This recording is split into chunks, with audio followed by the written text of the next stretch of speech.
Welcome to life line. కొద్ది దూరం నడవగానే అలసిపోతారు, ఎక్కువసేపు కూర్చోలేరు.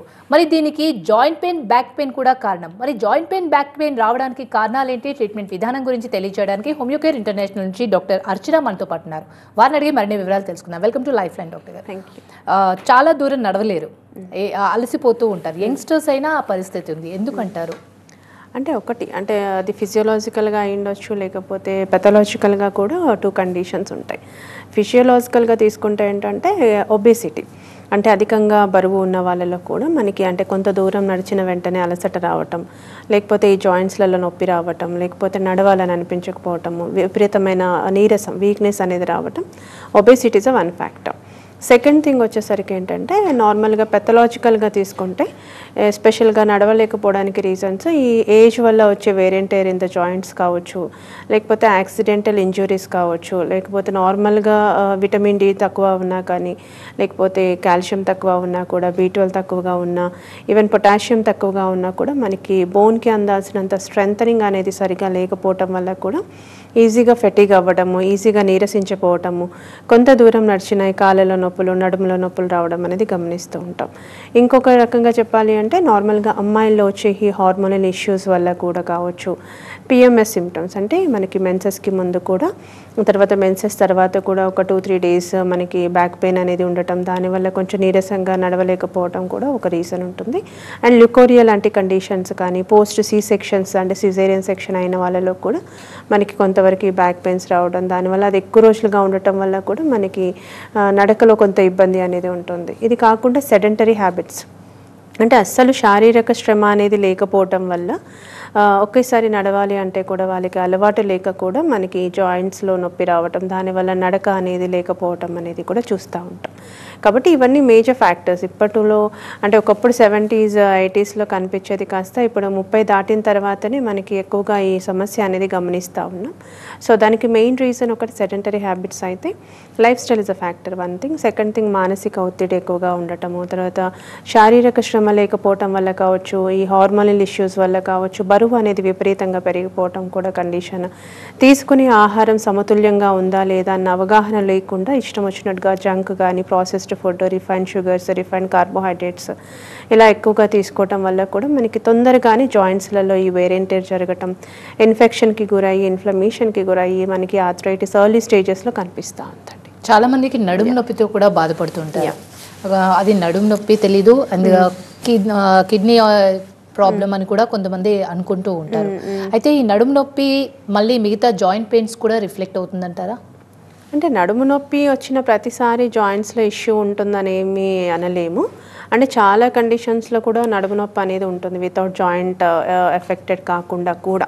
అదే చెప్పాను కదా, ఆడవాళ్ళలో వచ్చి హార్మోనల్ ఇష్యూస్ బిఫోర్ మెన్సెస్ కానీ, post C section, caesarean section తర్వాత కానీ, సడన్గా బరువు పెరిగిపోవటం వల్ల, ఎక్కువసేపు కూర్చొని చేసే వృత్తి వల్ల, లేకపోతే బరువులు ఎత్తే పని చేయటం వల్ల కానీ, లాంగ్ ట్రావెలింగ్ చేస్తున్న వాళ్ళలో కూడా మనకి బ్యాక్ పెయిన్ అనేది, నడుము నొప్పి రావడం అనేది చూస్తూ ఉంటాం.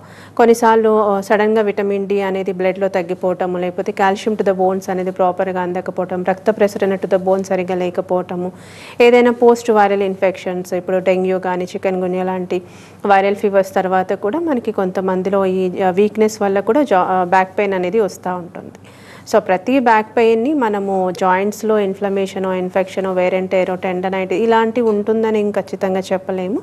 But if it is persisting for more than a month, అంటే ఒక నెలకి మించి కూడా మనకి కంటిన్యూస్గా పెయిన్ ఉంటుంది, ప్రికాషన్స్ తీసుకుంటున్న పెయిన్ ఉంటుంది, లేకపోతే పెయిన్ కిల్లర్ వేస్తేనే పెయిన్ తగ్గుతుంది, లేకపోతే మళ్ళీ పెయిన్ అనేది రిపీట్ అవుతుంది అంటే మాత్రం ప్రాపర్గా ఫస్ట్ మంత్ నుంచి మనము ప్రాపర్ కన్సల్టెంట్ని కలిసి దానికి తగ్గట్టుగా వాళ్ళకి బ్యాక్ పెయిన్ ఎందుకు వస్తుందో అనేది తెలుసుకొని దానికి తగ్గట్టుగా మెడికేషన్ కానీ, లేదు ఇనీషియల్ స్టేజ్లో కొన్ని ఎక్సర్సైజెస్ చేసినా కూడా మనకి నొప్పి అనేది వితౌట్ మెడికేషన్ కూడా తగ్గిపోతూ ఉంటుంది. If it is acute to the chronic వెళ్తున్న మిడిల్లో ఉంటే గనక.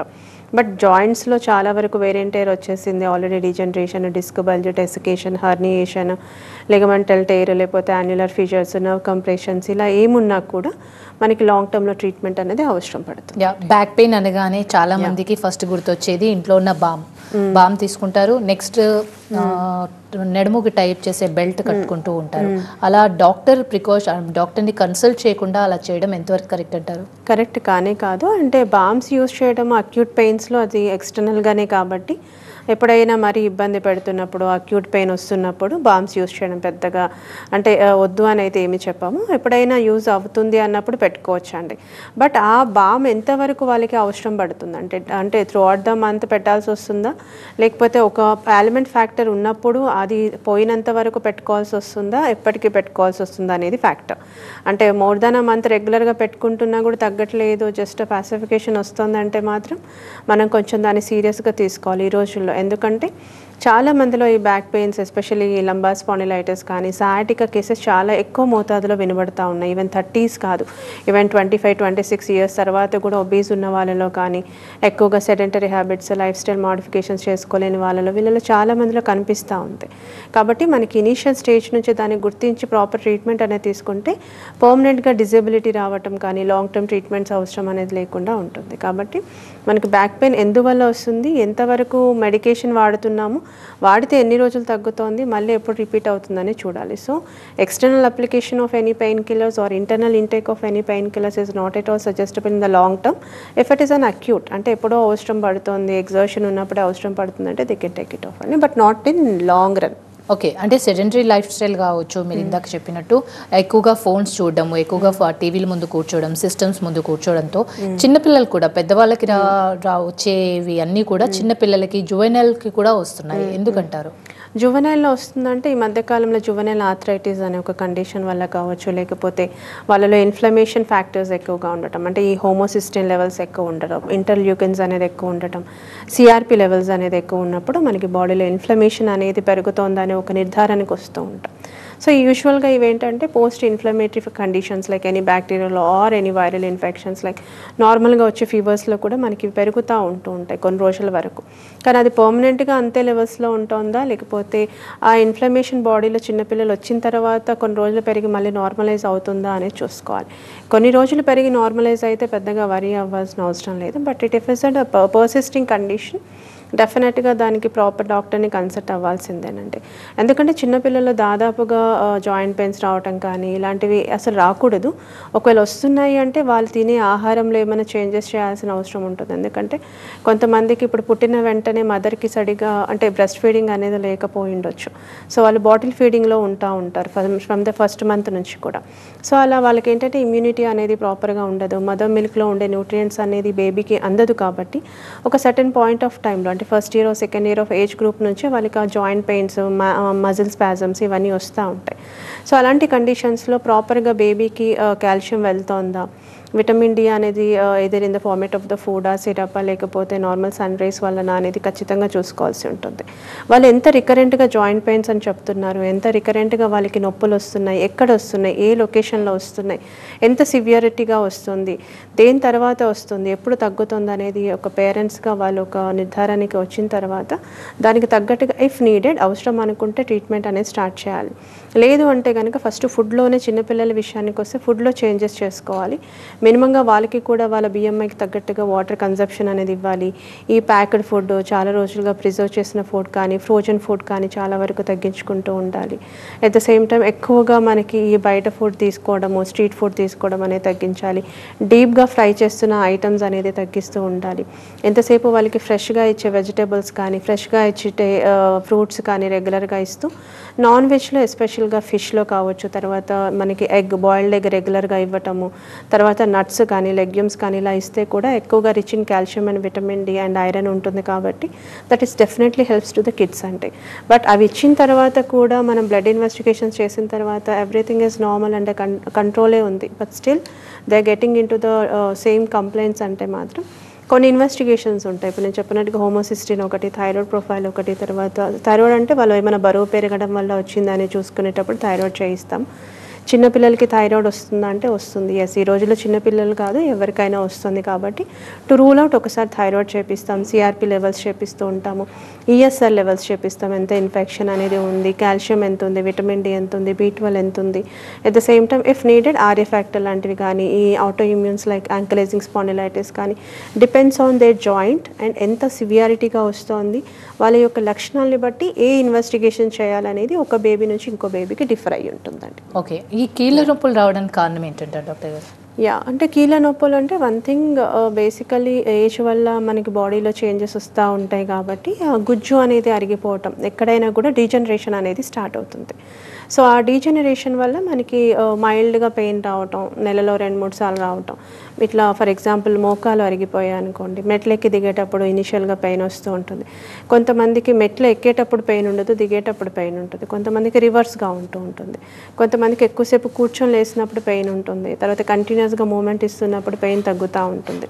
పడుకొని లేసేటప్పుడు పెయిన్ ఎక్కువగా ఉంటుంది. తర్వాత నార్మల్గా రెగ్యులర్ వాక్ చేస్తున్నప్పుడు అంత పెయిన్గా ఉండదు. సో ఈ కండిషన్ని బట్టి మనకి బేసికలీ డీజనరేషన్ వచ్చింది జాయింట్స్లో అని నిర్ధారించవచ్చు. So degeneration is a one factor to get any kind of an arthritis. ఇది కాకుండా ఎనీ యాక్సిడెంటల్ ఇంజురీ కానీ, సడన్ ఫాల్ వల్ల కావచ్చు, లేకపోతే ఏమైనా ఇంజురీస్ కావచ్చు, లేకపోతే any surgery to the particular joint రిపీటెడ్గా జరిగినా కానీ, లాంగ్ ట్రావెలింగ్ చేసిన వాళ్ళలో కానీ, ఎక్కువగా ఈ ఎత్తుగా ఉన్న ప్రదేశాల్లో ఎక్కువగా నడవడం దిగడం అనే వృత్తిలో ఉన్నా కానీ, బరువులు ఎక్కువగా పనిచేస్తున్న వాళ్ళలో, బరువులు లాగుతున్నా కానీ, ఎక్కువగా ట్రావెలింగ్ చేస్తున్న వృత్తిలో ఉన్న వాళ్ళు కావచ్చు. తర్వాత అసలు క్లోజ్డ్ రూమ్స్లో సెంట్రలైజ్డ్ ఏసీలో ఎక్కువ రోజులుగా పనిచేస్తున్న వాళ్ళలో, అసలు ఎక్స్పోజింగ్ టు ద సన్ అనేది లేని వాళ్ళలో కానీ, తర్వాత తీసుకునే ఆహారంలో సమతుల్యమైన ఆహారం అనేది ప్రాపర్గా లేని వాళ్ళలో కావచ్చు, రిపీటెడ్గా వాళ్ళ ఇమ్యూన్ సిస్టమ్ తక్కువగా ఉండటం వల్ల ఎనీ బ్యాక్టీరియల్ ఆర్ వైరల్ ఇన్ఫెక్షన్కి గురవుతున్న వాళ్ళలో కానీ, ఇలాంటి కండిషన్స్ కొన్ని ఈ మధ్య కాలంలో మనకి ఎక్కువగా ఆటో ఇమ్యూన్ డిజార్డర్స్ ఎక్కువైపోతున్నాయి. ఐదర్ అంటే నార్మల్గా ఈ థైరాయిడ్ కావచ్చు, లేకపోతే సోరియాసిస్ కావచ్చు, విటిలిగో కావచ్చు, జాయింట్స్కి సంబంధించిన రుమటైడ్ ఆర్థరైటిస్ కావచ్చు, ఈ యాంకలైజింగ్ స్పాండిలైటిస్ కావచ్చు, ఇలా SLE కావచ్చు, ఇలా చాలా మందిలో కనిపిస్తూ ఉన్నాయి. సో అవంతా రావడానికి రీజన్ ఒకటి sedentary habits, life style, auto immune disorders, తర్వాత ఇమ్యూన్ సిస్టమ్ ల్యాక్. సో ఇవి ఎందువల్ల వచ్చింది అనేది వాళ్ళు క్లియర్గా నిర్ధారణకి ఈ మధ్యకాలంలో ఎడ్యుకేషన్ ఎక్కువ అయిపోయింది, అందరికీ అవేర్నెస్ ఉంది. కాబట్టి వాళ్ళకి ఒకవేళ తెలియకపోతే ప్రాపర్ కన్సల్టెంట్ని కలిసి దానికి తగ్గట్టుగా ట్రీట్మెంట్ అనేది తీసుకోండి. అంతేకాని సోషల్ మీడియాలో వచ్చి యూట్యూబ్ వీడియోస్ చూసేసి ఇష్టం వచ్చినట్టుగా ట్రీట్మెంట్ స్టార్ట్ చేయడం వల్ల తర్వాత పోస్ట్ సివియర్ కాంప్లికేషన్స్ ఎదుర్కోవాల్సి వస్తుంది. డాక్టర్ గారు, మీరు ఇందాక చెప్తూ అన్నారు జాయింట్ పెయిన్స్ కి వాళ్ళు చేసే ప్రొఫెషన్ కూడా కారణం అని చెప్పేసి అన్నారు. చేయక తప్పదు, మరి ఎలాంటి ప్రికాషన్స్ తీసుకోవాలంటారు వాళ్ళు? అంటే వీళ్ళు ఏంటంటే ఇనీషియల్గానే ప్రాపర్గా వాళ్ళు ఎందుకు వచ్చిందా అనేది చూసుకోవాలి. వాళ్ళ ప్రొఫెషన్ వైజ్గానే వచ్చిందా. కొంతమందికి ఏంటంటే ఆల్కహాలిజం అనేది ఎక్కువ తీసుకుంటూ ఉంటారు, తర్వాత బూజింగ్ ఎక్కువ ఉంటుంది, స్మోకింగ్ ఎక్కువ ఉంటుంది. వాళ్ళు చేసే వృత్తి వల్ల కాకపోవచ్చు, కాకపోతే దీని ఫ్యాక్టర్స్ బివరేజెస్ ఎక్కువగా తీసుకోవటం వల్ల కూడా ఎర్లీ డీజనరేషన్ వస్తూ ఉంటుంది. సో కాబట్టి ఆ కండిషన్లో మనం దాన్ని ఎక్స్క్లూడ్ చేయాల్సి ఉంటుంది లైఫ్ స్టైల్ నుంచి. అంటే అది తీసుకోవడం అనేది చాలా వరకు తగ్గించుకుంటే బెటర్గా ఉంటుంది. ఎట్ ద సేమ్ టైం ఒకవేళ వాళ్ళ వృత్తి వల్లనే వస్తుంది, చేయక తప్పదు, జీవనోపాధి అనుకుంటే కనుక డెఫినెట్గా ఇనీషియల్ స్టేజ్ నుంచి డైరెక్ట్గా మందుల కోసం అని వెళ్ళకుండా ఫస్ట్ ఇంట్లోనే, అంటే వాళ్ళకి ఎందువల్ల వచ్చింది, ఫర్ ఎగ్జాంపుల్ వాళ్ళకి వెయిట్ లాగడం వల్ల వచ్చిందంటే ఆ వెయిట్ అక్కడ వాళ్ళు చేసే జాబ్స్లో ఎంతవరకు తగ్గించుకుంటే అంతవరకు తగ్గించుకోవాలి. అండ్ పొజిషన్ ఆఫ్ సిట్టింగ్ కానీ, స్లీపింగ్ కానీ, ట్రావెలింగ్ కానీ వెరీ ఇంపార్టెంట్. అది కరెక్ట్గా ఉందా లేదా అనేది ఖచ్చితంగా చూసుకోవాల్సి ఉంటుంది. ఒకవేళ మోకాలు అరిగిపోయిన వాళ్ళు ఉంటే కనుక మెట్లెక్కి దిగడం అనేది తగ్గించుకోవాలి, కింద కూర్చొని లేవడం అనేది తగ్గించుకోవాలి. ఏది చేసినా కూడా ఒక ఎత్తు మీద ఉండేటట్టుగా చూసుకోవాలి. ఒకవేళ నడుం భాగం దగ్గర డిస్క్లు ఏమైనా ఎఫెక్ట్ అయినాయి వాళ్ళ వృత్తి వల్ల అనుకుంటే వంగి లేచే పని కానీ, ఫార్వర్డ్ బెండింగ్ ఉన్న పనులు కానీ, బరువు లాగడం కానీ, బరువు ఎత్తడం కానీ తగ్గించుకోవాల్సి ఉంటుంది. కూర్చునేటప్పుడు కూడా బ్యాక్ సపోర్ట్ ఇచ్చి కూర్చోవాలి. పడుకునేటప్పుడు కింద కాకుండా, చాలామంది ఏంటంటే కింద పడుకుంటే రిలాక్స్డ్గా ఉంటుంది, నాకు నొప్పి తగ్గుతుంది అంటారు. బట్ ఇనిషియల్ స్టేజ్లో మైట్ బి కొంత నొప్పి తగ్గే అవకాశాలు ఉంటాయి. కానీ రాను రాను అది పడుకొని లేచేటప్పుడు దాని మీద పడే ప్రెషర్ వల్ల మనకి మోకాల చిప్పలో కానీ, క్యాల్కేనియంలో కానీ, లేకపోతే నడుం భాగం దగ్గర ఉన్న తోకబొక్కలో కానీ ఈ L4, L5, S1 ఎక్కువగా ఎఫెక్ట్ అయ్యే ఛాన్స్ ఉంటుంది. కాబట్టి ఆ కండిషన్స్లో ఖచ్చితంగా కింద పడుకోవడం అనేది నిషిద్ధమనే చెప్పాలి. ఖచ్చితంగా హార్డ్గా ఉండే బెడ్ మీదనో లేకపోతే ఒక ప్లాంక్ లాగా వేసుకొని దాని మీద 2 కంఫర్టర్లు అలా వేసుకొని పడుకుంటేనే వాళ్ళకి కరెక్ట్ పొజిషన్ అని చెప్తూ ఉంటాం. ఒకవేళ మెడ భాగం దగ్గర నొప్పి ఉందంటే చాలా వరకు ఎత్తు పిల్లో, అంటే బాగా హైగా ఉన్న పిల్లోస్ పెడతా ఉంటారు. సో అలా కాకుండా చిన్న పిల్లో పెట్టుకోవడం. ఇఫ్ వాళ్ళు అంటే చాలా స్లిమ్గానే ఉన్నారు, తిన్గానే ఉన్నారు అన్నప్పుడు కంప్లీట్గా పిల్లో అనేది అవాయిడ్ చేయడం అనేది చేయాలి. అండ్ తీసుకునే ఆహారంలో అనేది ఖచ్చితంగా మార్పులు చేయాల్సి ఉంటుంది. If it is any kind of inflammatory arthritis ఉందనుకోండి, వాళ్ళకి బాడీకి ఏది తింటే ఇన్ఫ్లమేషన్ అనేది ఎక్కువ అవుతుంది అనేది చూసుకోవాలి. ఫర్ ఎగ్జాంపుల్ ఎక్కువగా మనం యాంటీ ఆక్సిడెంట్స్ ఎక్కువగా తీసుకున్నా కానీ, తర్వాత మనకి ఈ నార్మల్గా విటమిన్ డి కానీ ఇలాంటివి ఎక్కువగా తీసుకుంటున్నా కూడా మనకి బాడీలో ఇన్ఫెక్షన్ అనేది తగ్గే అవకాశాలు ఉంటాయి. యాంటీ ఆక్సిడెంట్స్ అంటే మనకి ఎక్కువగా ఈ ఫ్లాక్ షీడ్స్లో కావచ్చు, తర్వాత సియా షీడ్స్లో కావచ్చు, మనకి బివరేజెస్లో తీసుకుంటే కనుక గ్రీన్ టీలో కావచ్చు, తర్వాత ఎక్కువగా బనానాలో కూడా యాంటీ ఆక్సిడెంట్స్ ఉంటూ ఉంటాయి. అండ్ బనానాలో మనకి ఎక్కువగా ఎలక్ట్రోలైట్స్ సోడియం, పొటాషియం, మెగ్నీషియం ఉంటుంది కాబట్టి పొటాషియం కూడా చాలా వరకు మనకి బోన్స్ స్ట్రెంథనింగ్ అవ్వడానికి యూజ్ అయ్యే ఎలక్ట్రోలైట్ కాబట్టి ఆ బనానా అనేది రెగ్యులర్గా వాళ్ళు తీసుకునేటట్టుగా చూసుకోవాలి. అంటే బనానా అందరికీ సజెస్టబుల్ కాదు. ఇఫ్ వాళ్ళకి ఏమైనా షుగర్ ఉందా ఏంటి అనేది కూడా చూసుకోవాలి. ఏమైనా బ్రాంకైటిస్ కండిషన్స్లో కూడా బనానా అవాయిడ్ చేయాల్సి ఉంటుంది. సో నేను ఇది చెప్తుంది only for any kind of an arthritis initial స్టేజ్లో తీసుకునే ఫుడ్. అండ్ చాలా వరకు ఇన్ఫ్లమేషన్ లైక్ టమాటా కానీ, మనకి వంకాయ కానీ, ఎగ్ ప్లాంట్స్ కానీ, పొటాటో కానీ, తర్వాత పుల్లగా ఉన్న వస్తువులు గోంగూర కానీ ఇలాంటివి చాలా వరకు అవాయిడ్ చేయాల్సి ఉంటుంది. దుంప కూరలు లైక్ మనకి వాట్ యు సే చామగడ్డ అంటాం కదా, అది కూడా చాలా వరకు తగ్గించుకోవాల్సి ఉంటుంది. అండ్ వాటర్ కన్జంప్షన్ అనేది పెంచాల్సి ఉంటుంది. అంటే వాళ్ళు ఫర్ ఎగ్జాంపుల్ ఇప్పుడు 6 feet ఉన్నారు, ఖచ్చితంగా వాళ్ళు ఒక 4 to 4.5 liters అనేది వాటర్ కన్జంప్షన్ ఉంటే మనకి ఎర్లీగా డీజనరేషన్ అరిగిపోవడం అనేది తక్కువగా చూస్తూ ఉంటాం. అండ్ తీసుకునే ఆహారంలో రెగ్యులర్గా ఫ్రెష్గా ఉన్న వెజిటబుల్స్ కానీ, లీఫీ వెజిటబుల్స్ ఎస్పెషల్లీ చాలా గ్రీన్గా ఉండే వెజిటబుల్స్ కానీ, గ్రీన్గా ఉండే ఫ్రూట్స్ కానీ ఎక్కువగా ప్రిఫర్ చేయడం వల్ల బాడీలో ఇన్ఫెక్షన్ అనేది తగ్గిపోయి జాయింట్ ఇన్ఫ్లమేషన్ కూడా రాకుండా ఉండేందుకు ఆస్కారం ఉంటుంది. అండ్ ఎక్కువగా చాలామందిలో ఈ మధ్యకాలంలో ఎవరిని అడిగినా ఎస్పెషల్లీ మెన్స్లో ఆల్కహాల్ అండ్ స్మోకింగ్ అనేది ఎక్కువగా చేసుకుంటూ ఉంటారు. సో ఆ కండిషన్స్లో ఇలా జాయింట్ పెయిన్ స్టార్ట్ అవుతున్నాయి ఇన్ ఎనీ పర్టికులర్ జాయింట్. అంటే మెడ దగ్గర కావచ్చు, షోల్డర్ కావచ్చు, నెక్ కావచ్చు, ఎల్బోస్ కావచ్చు, లేకపోతే ఇంటర్ఫాలెంజల్ జాయింట్స్ మడమ దగ్గర కావచ్చు, ఇవన్నీ ఎక్కడ జాయింట్లో ఎఫెక్ట్ అయినా కూడా ఆల్కహాలిక్ బూజింగ్ అనేది కానీ, స్మోకింగ్ కానీ, టాడీ అంటే కళ్ళు కూడా చాలామంది తాగుతూ ఉంటారు. సో అది చాలా వరకు మినిమైజ్ చేసుకుంటేనే బెటర్గా ఉంటుంది. అండ్ ఎక్కువగా ఈ ఫ్రైడ్ ఫుడ్ కానీ, డీప్గా ఫ్రై చేసే ఆయిలీ స్టఫ్ కావచ్చు, ఎక్కువగా షుగర్ ఐటమ్స్ కానీ, తర్వాత ప్రాసెస్డ్ ఫుడ్ కానీ, రిఫైన్డ్ కార్బోహైడ్రేట్స్ కానీ తగ్గించుకోవాలి. అండ్ BMI కూడా కరెక్ట్గా మెయింటైన్ అయ్యేటట్టుగా వాళ్ళు అంటే వాళ్ళ ఏజ్కి తగ్గట్టుగా, వాళ్ళ హైట్కి తగ్గట్టుగా ఎంతవరకు ఉండాలనేది క్యాలిక్యులేట్ చేసుకొని దానికి ఒక 1-2 kilos అటు ఇటు అయినా కూడా మోడరేట్గా అదే వెయిట్ మెయింటైన్ చేసేటట్టుగా చూసుకోవాలి. omega-3 ఫ్యాటీ యాసిడ్స్ ఉన్న ఫుడ్ లైక్ షియా సీడ్స్, అవిసె గింజలు కానీ, సబ్జా గింజలు కానీ ఇవి కూడా మనకి చాలా వరకు ఈ జాయింట్ ఇన్ఫ్లమేషన్ తగ్గించేటట్టుగా పనిచేస్తూ ఉంటాయి.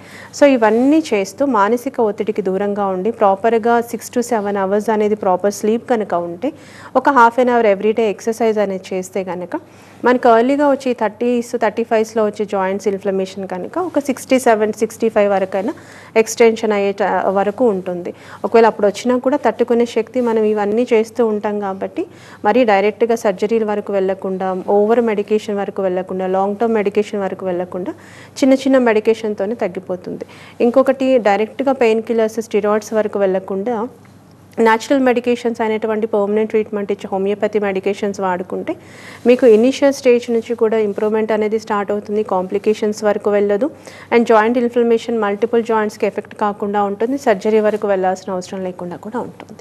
ఓకే, హోమియోకేర్ ఇంటర్నేషనల్లో ట్రీట్మెంట్ ఏ విధంగా ఉంటుందంటారు? అంటే it's depends on the case. అంటే ఒక్కొక్క కేసు ఒక్కొక్క రకంగా ట్రీట్ చేస్తాం. అంటే వాళ్ళకి ఏ జాయింట్ ఎఫెక్ట్ అయింది, నార్మల్ అక్యూట్ బ్యాక్ పెయినా లేకపోతే అక్యూట్ జాయింట్ పెయిన్సా, క్రానిక్గా ఉందా, అంటే ఇక్కడే డైరెక్ట్గా స్టార్ట్ చేస్తారా లేకపోతే వేరే మెడికేషన్ వాడుతూ మా దగ్గర స్టార్ట్ చేస్తారా, రీసెంట్ ఇన్వెస్టిగేషన్స్ అనేది చూడడం జరుగుతుంది. ఒక 6 months to 8 months బ్యాక్ ఉన్న ఇన్వెస్టిగేషన్స్ ఏమైనా ఉంటే వెల్డోయేట్, లేదా అంతకంటే ముందు ఉంటే మళ్ళీ ఫ్రెష్గా చేసి దానికి తగ్గట్టుగా వాళ్ళకి ఎందువల్ల వచ్చింది, వాళ్ళ ఆక్యుపేషన్ టోటల్గా మెడికల్ హిస్టరీ తీసుకొని ఫ్యామిలీలో ఏమైనా ఉందా, జెనెటిక్ హిస్టరీయా ఏంటి అనేది చూసి దాని ప్రకారంగా వీళ్ళకి వివిధ కాన్స్టిట్యూషన్ బేస్ మీద ఇస్తూ ఉంటాం.